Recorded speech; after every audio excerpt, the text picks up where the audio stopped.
On the 17th of March, 2026, a significant event shook the Trump administration. Joe Kent, a man with a long and decorated history of service, abruptly resigned from his post. He held the very important job of Director of the National Counter-Terrorism Center, or NCTC. This position placed him at the heart of America's intelligence community, giving him access to the nation's most sensitive secrets. His departure was not quiet. It was a loud and public protest against a war that had been raging for 18 days.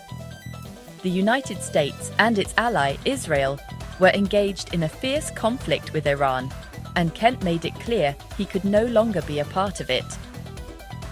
The resignation was especially shocking because of who Joe Kent is. He is a 45-year-old veteran of the U.S. Army Special Forces. He served his country on 11 combat tours, earning numerous decorations for his bravery and skill. After his time in the military, he continued his service as a paramilitary officer for the CIA. Kent was not just a bureaucrat, he was a warrior who had dedicated his entire adult life to protecting the United States from its enemies. He was appointed to his role by President Trump, making him a high-ranking member of the very administration he was now publicly criticizing, a move that sent ripples through Washington. The war itself had escalated quickly. The Trump administration stated that its military actions against Iran were necessary and preemptive. They claimed to have solid intelligence showing that Iran was planning an imminent attack against American interests. This justification was used to launch a series of strikes alongside Israeli forces, drawing the United States into a major military conflict in the Middle East. The fighting had been intense since it began, and the decision to go to war was a topic of heated debate across the country. Kent's resignation added a powerful voice to the side that questioned the war's true purpose and necessity. Kent's decision to step down is the most high-profile departure from the administration since the conflict began. While a lower-level appointee had resigned the previous week in protest, Kent was the director of a major intelligence agency. His role was to coordinate and integrate all intelligence related to counter-terrorism. He was meant to be one of the key figures providing the information upon which life and death decisions, like going to war, are made. His dramatic exit raised immediate and uncomfortable questions about the intelligence President Trump claimed to have, and the real reasons America was now fighting a new war in a volatile region.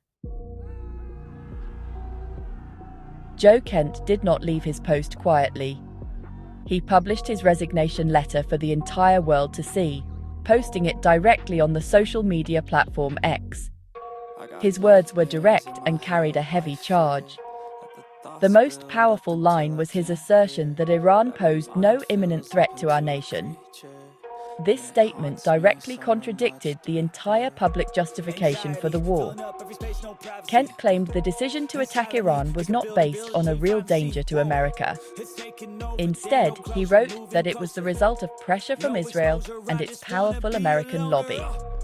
He accused them of pushing President Trump into a conflict that did not serve American interests. The letter went even further, leveling serious accusations of a deliberate deception campaign.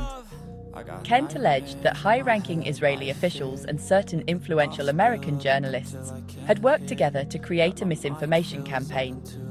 He described it as an echo chamber designed to fool President Trump and betray his famous America First agenda. Kent did not mince words, stating plainly, this was a lie.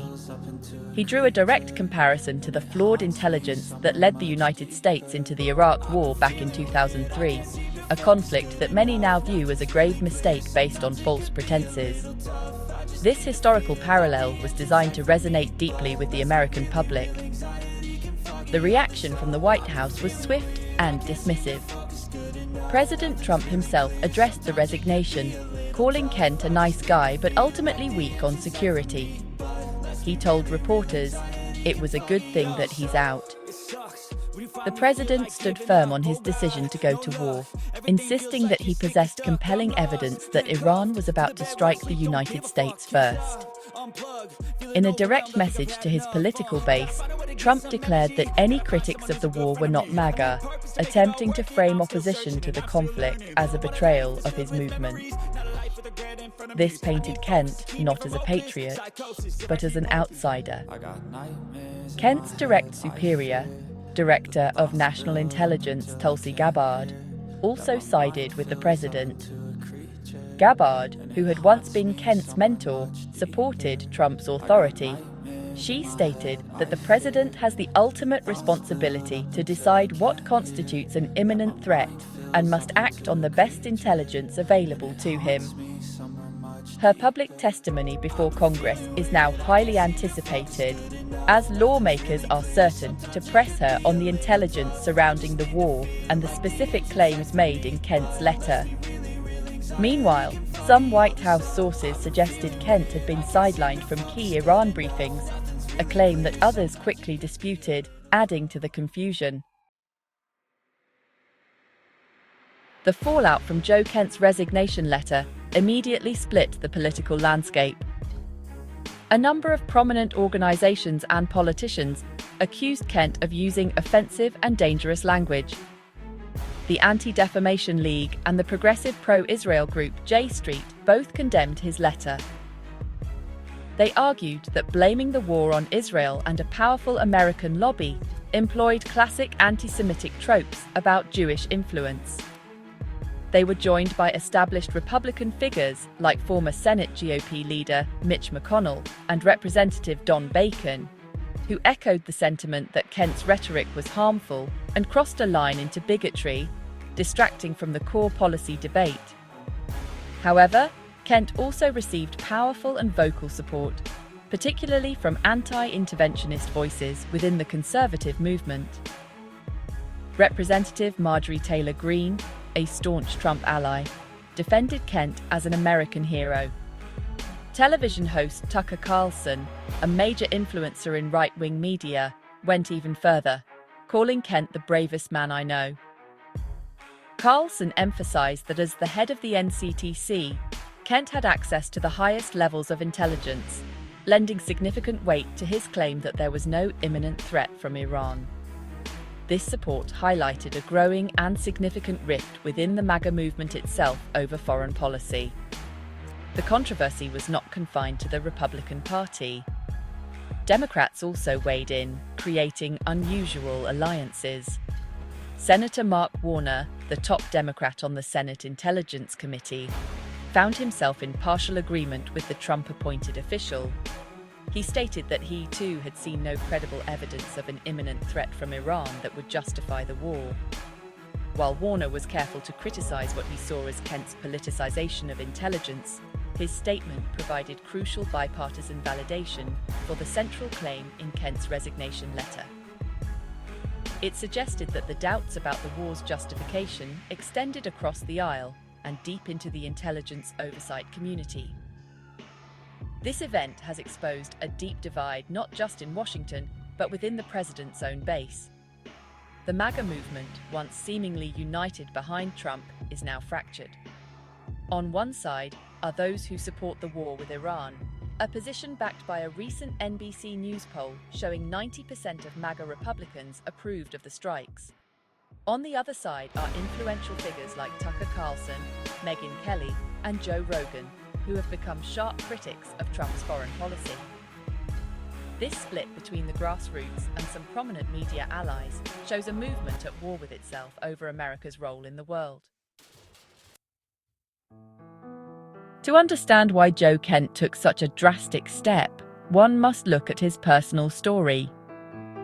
His life has been shaped by war and loss. He is a Gold Star husband. His wife, Shannon Kent, was a talented Navy cryptologist who was killed in action during a 2019 ISIS suicide attack in Syria. This tragedy profoundly influenced his worldview. In his letter, Kent explained that his personal loss made it impossible for him to support another war that he believes serves no benefit to the American people. For him, This was not just a political disagreement, it was a deeply personal moral stand, rooted in the ultimate sacrifice his own family had made. Kent's political journey has also been unconventional. After leaving the military, he ran for Congress twice in Washington state but was unsuccessful.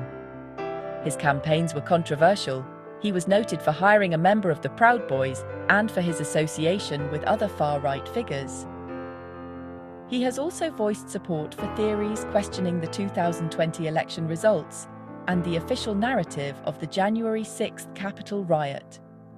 Despite this, his extensive national security background led President Trump to nominate him as NCTC Director in 2025. His confirmation was contentious, passing the Senate on a narrow, mostly party-line vote of 52 to 44, foreshadowing the polarized reactions to his eventual resignation. Kent's bold act of defiance has become a defining moment for the country. It has forced a national conversation about the war with Iran and the credibility of the government's justifications for it. His resignation symbolizes a fundamental conflict in American politics. This conflict is between those who believe in an interventionist foreign policy, using American power to shape global events, and those who advocate for an America-first approach that prioritizes staying out of foreign conflicts. Kent, a man once seen as a loyal Trump appointee, has now become the face of the opposition to the president's war, coming from within his own ideological camp. Ultimately, the Joe Kent controversy reveals a nation deeply divided about its path forward. The strong support for the war among Republican voters clashes with the skepticism from influential conservative voices and intelligence experts. This is more than just a disagreement over a single conflict. It is a battle for the soul of the Republican Party and a reflection of a polarized America. The questions Kent raised about truth, loyalty, and the real cost of war are now at the center of the national debate. How the country answers them will have profound consequences for its future, both at home and abroad.